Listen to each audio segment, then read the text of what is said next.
On this episode, we're going to prep the car for primer.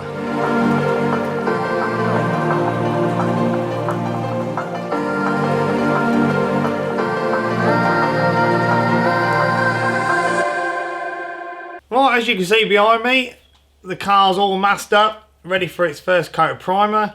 This is the Raptor epoxy primer with some anti-corrosive properties to it. That's what I'm going to use because I'm going to be using Raptor, so I like to keep everything in the same family. If you're going to use a U-Pole manufactured, why wouldn't you use all U-Pole throughout? It's all been designed to work together. That's my thinking, so that's what I'm going to do. So the epoxy primer is U-Pole, designed for Raptor to go on top. So that's why I've chose that. This represents probably 100 to 150 hours of grinding and cleaning up the floor on the WR1.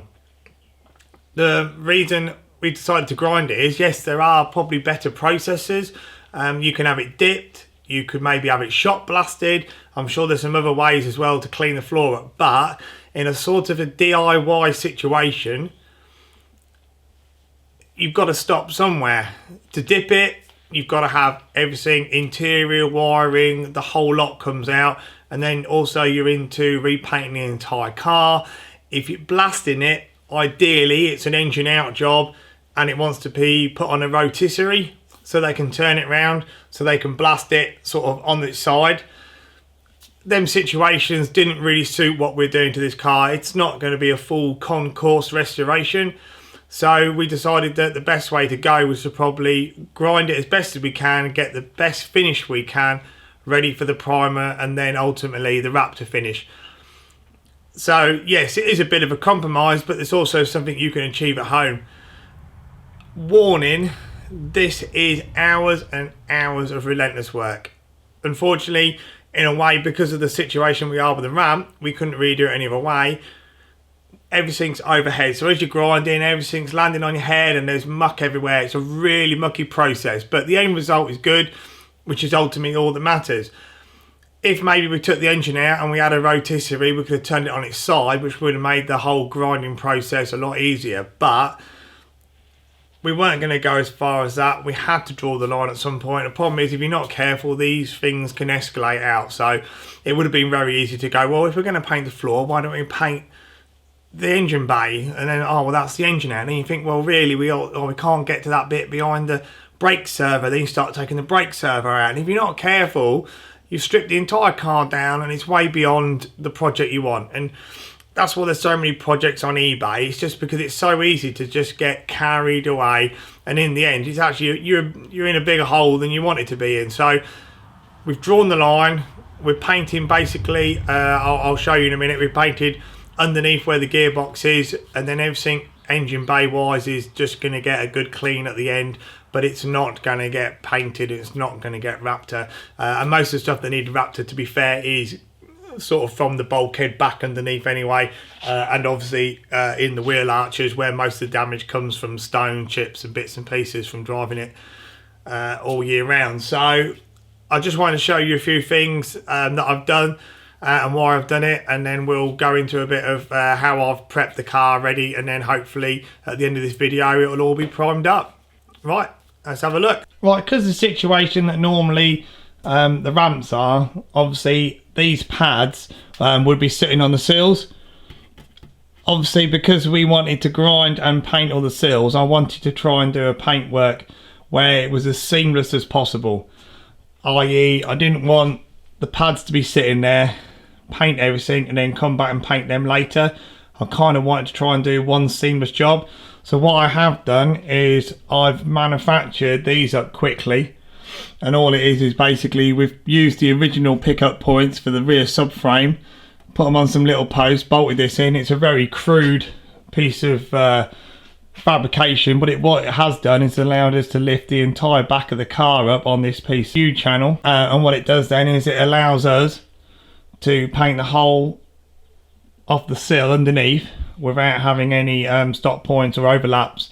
So the idea is we should be able to prime it all in one go, and then once we've wrapped it all in one go, it's done. And all we will have to do is just put a little bit of primer when we unbolt these, there'll be some little circles where these were.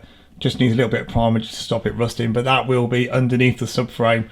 And I've also done similar at the front. I'll just lift that bit of masking. So basically all I've done is, this is the engine subframe, and I've just bolted this into that bit of box section again, put a tube in the middle, just bolted it through on the original suspension points, and then obviously you can see there again that one's resting on there, so it's quite easy to see that we can now get to all of this stuff without too much problem. Right then, I'm going to save you watching the tedious footage of me grinding the underneath of this car.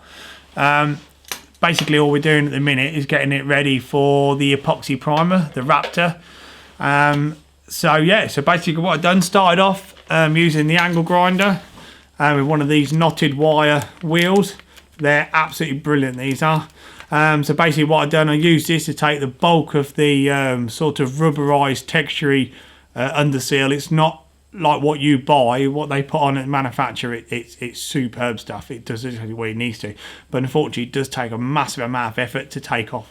So that's the first bit, and then what I'm going to do now is clean it all off with thinners, because there is some black wax oil or something like Schwartz, something like that, that's just, instead of cleaning it off and flicking it off, it's actually just smeared it across the floor.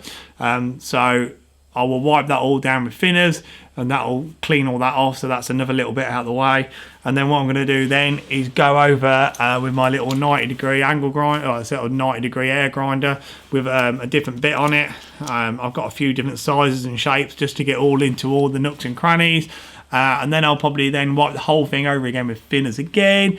And then what I might do is see what it looks like, and I'll quickly give it maybe a quick orbital sand or a quick wipe, you know, scratcher with a Scotch-Brite.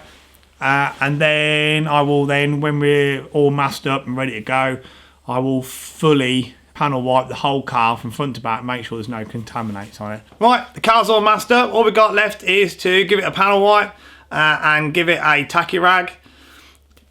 This will be the last time we've wiped it with panel wipe. We have cleaned it quite a few times throughout the process. The way the car is underneath, any oil that's been spilled, brake fluid, anything, contaminations, even brake dust off it all gets stuck to the underneath of the car. So we have cleaned this car as many times as we can. Every time we've done a bit, we've pretty much cleaned it from front to back with some sort of thinners or cleaners, just to try and get as much as that contamination out from underneath, ready for priming.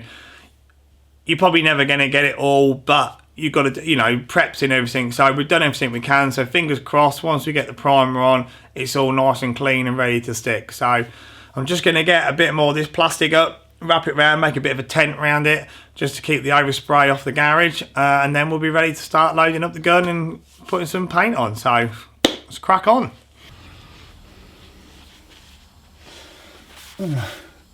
Right, standard wiping in here, body shop rag.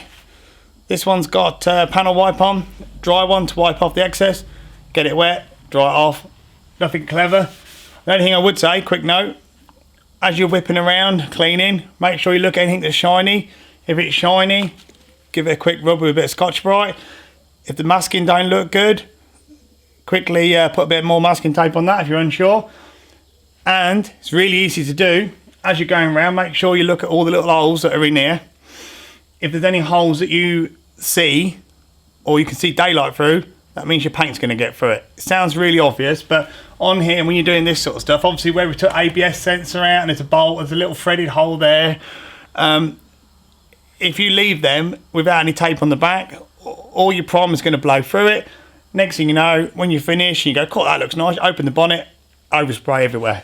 So what I like to do is, while you're doing something a bit, you know, brain dead, make sure you're looking at all the little bits around you and make sure you're catching all them little bits that you might not have noticed when you were sorting out the big picture. Make sure you check all the little odds and ends so they don't catch you out later. All right, let's get this tacky ragged up and then we'll be ready for some primer. Right, before I started masking this car up, I got a blowy gun and I blew out all the underneath, everywhere, get all the dust off everything, but I also made sure that I blew out onto all the nooks and crannies and all the chassis members and any little holes, that they all want blowing out, and make sure there's no dust. So when you actually come over properly with your paint finish at the end, there's no little dust pockets where all the dust can blow out onto your paint. What I also like to do afterwards, after I've masked everything up and I've done a wipe of panel wipe, which I've just done, I pretty much take the gun that I'm going to use at the air pressure I'm going to use and give it a pretend coat of paint, and all that's doing is A, blowing off anything that's left. It's also checking in case there's any little voids that I've missed. So if any dust suddenly comes out of a hole or anything like that, I need to sort it out now rather than when the paint's on. And also, it also double checks my masking. So if I do a bit and suddenly a bit of paper falls down and lands onto the where I want to paint, it's easier to deal with that now than it is halfway through paint and you've got all wet paint on there. If it lands on your paint, it makes a mess. So for me, I just do is a quick double check, quick whip over, make sure everything's all right. So all I'm going to do now is tacky rag the car all over underneath, and then pretty much ready to mix up some primer and get that on. See what happens.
Right, as you can see behind me, the car is primed. I am well chuffed with this. This is a turning point for the project. 150 odd hours worth of work, grinding all the stuff off and getting it ready.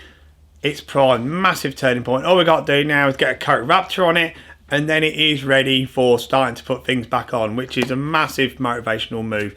So, really chuffed with this. I've just edited the video, really apologise, it is very wordy, sorry. But I was trying to portray how much work went into it without boring you. So unfortunately, I'll probably bored you with words rather than physically just making you watch it for 150 hours. So do apologise for that, but it's the nature of the work. There is a lot of work in this to get to this point, but it's what you got to do. So anyway, hope you enjoyed that one, and we'll see you in the next one. Cheers.